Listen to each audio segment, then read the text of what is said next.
Bueno, son días vertiginosos, lo que nos van a llevar hasta el próximo 10 de diciembre, cuando asuma el nuevo presidente de la República, Javier Milei, y creo que el eje está puesto, el eje del interés de la opinión pública, está puesto fundamentalmente en el tema económico, que es lo que más sensiblemente se ha discutido, me parece, en la campaña, pero además se ha discutido mucho por las últimas medidas del ministro de Economía y ex candidato a presidente, Sergio Massa, utilizando el recurso del Estado, lo que se llamó el Plan Platita, que gran parte de eso además se utilizó con lo que se denominó también la campaña del miedo.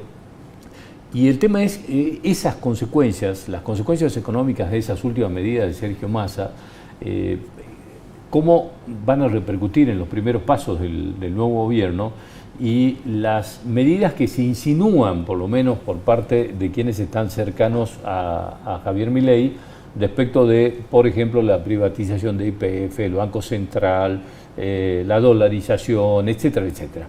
Por eso hemos invitado hoy a Valeriano Kolke para que nos acompañe, nos ayude a ilustrarnos un poco más y a ver si podemos tener un poco más de claridad respecto de estos días de incertidumbre. Valeriano, como siempre, gracias por venir, muy amable. Gracias por la invitación. Bueno, mucha incertidumbre y me gustaría que empecemos, si te parece, por cómo entendés cuáles son las consecuencias más serias de estos últimos pasos de Sergio Massa. Bueno, las consecuencias más serias que se elevó muchísimo el déficit fiscal.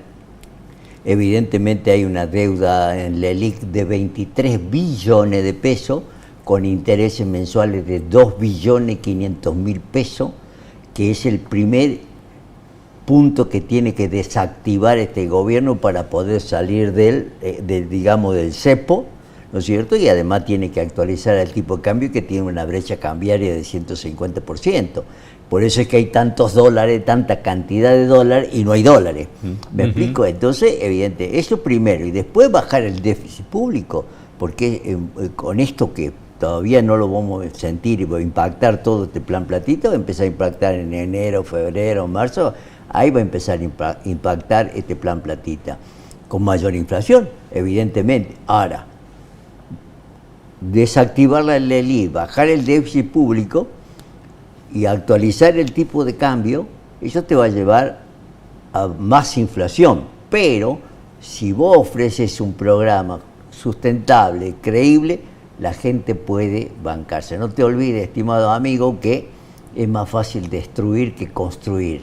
Entonces, evidentemente, eso, si la gente lo votó pensando que había que cambiar esto, se tendrá que, como quien dice, bancar, ¿no es cierto? Porque va a venir días más difíciles de lo que estamos viendo, porque no hay otra forma. Bueno, es que además hay un hecho que es anecdótico de estas últimas elecciones, que creo que es la primera vez que se vota por un presidente que dice que va a hacer un ajuste. Es decir, esto no era común, claro. ¿no? Hay una famosa frase de Menem que dice, claro, si yo decía lo que iba a hacer, no me votaba nadie. Claro. Bueno, en este caso Javier Milei dijo, yo quiero hacer el ajuste, quiero hacer esto, y la gente votó eso. Claro. Esto es lo llamativo, ¿no? que bueno, pero lo que pasa es que los argentinos somos muy ansiosos también, ¿no? Entonces hay que tener un poco de paciencia, no hay otra forma, no hay y así haya ganado Massa o haya ganado Patricia Bullrich, no había otra forma de hacer. Esas tres cosas son fundamentales y después tenés que ir, o sea, corrigiendo, por ejemplo, los precios relativos, porque hay muchos precios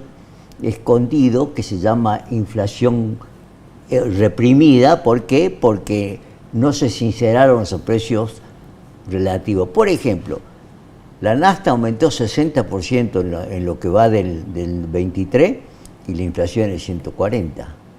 Claro, sí.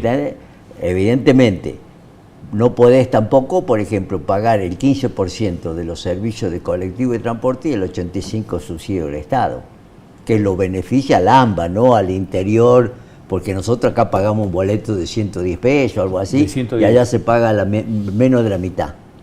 ¿Me entiendes? Entonces, claro, porque evidentemente los políticos favorecen al AMBA porque ahí están los votos, digamos así. Claro. Bueno, entonces eso hay que corregir, esas distorsiones de precios relativos.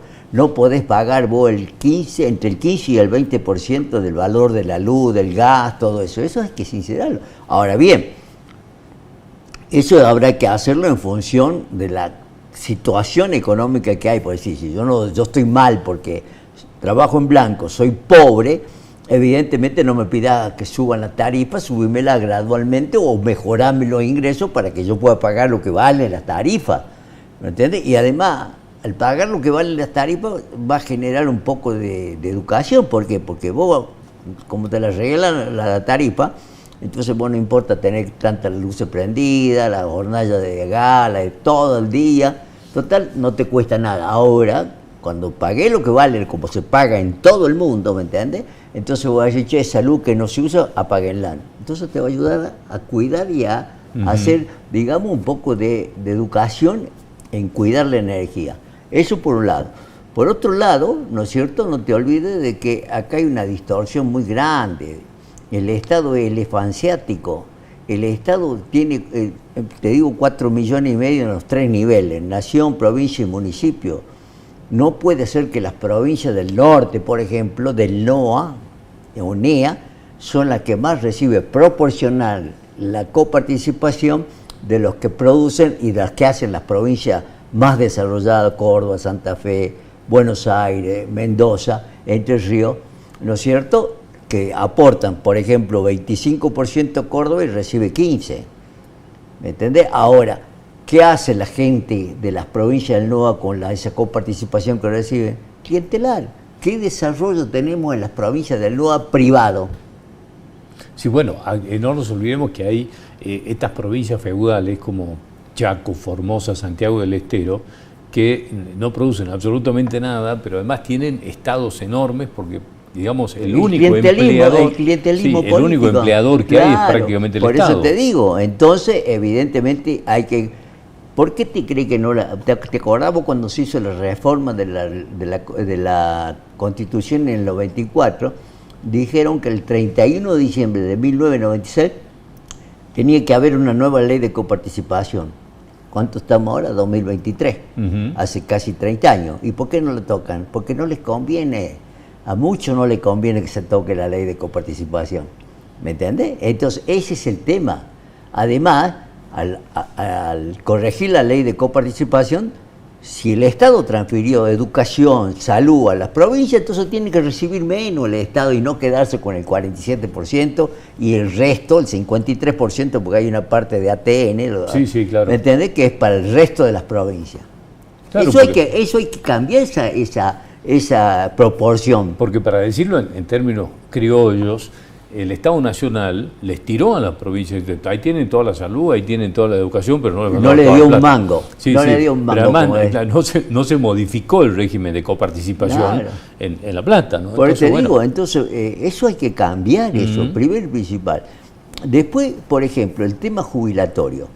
El tema jubilatorio, lo que corresponde, 4 jubilados a 5 jubilados, perdón, 4 empleados activos, en blanco como se dice, o 5 empleados activos mantienen un jubilado.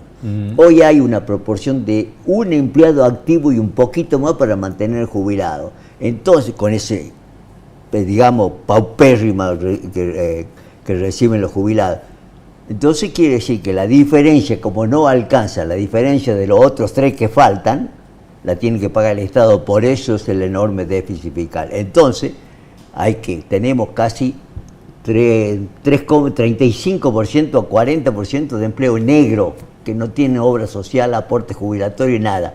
¿Y por qué? Porque las normas laborales, los costos laborales son muy altos que el empresario no les conviene, y además a eso agregarle los famosos juicios laborales. Entonces, hay que corregir las leyes laborales sin que pierdan derechos los trabajadores ganados, ¿me entendés?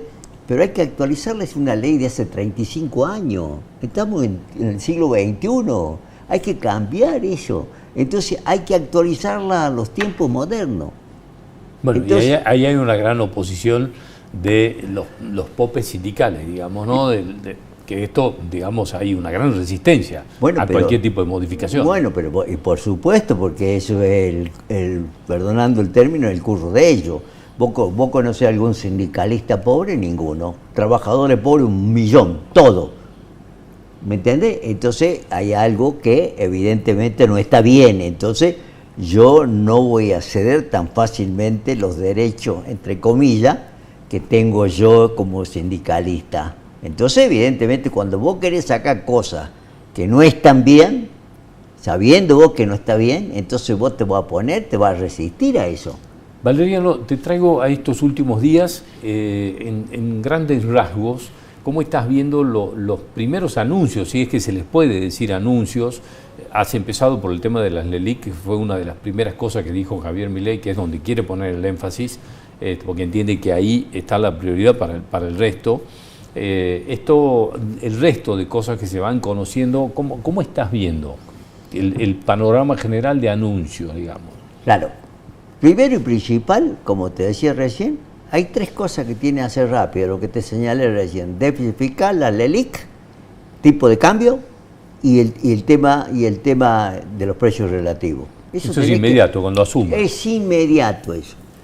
Después hay que ver las privatizaciones, dijo que no la va a hacer, a YPF ya va a ir con el tiempo viendo, porque todas las empresas públicas son deficitarias.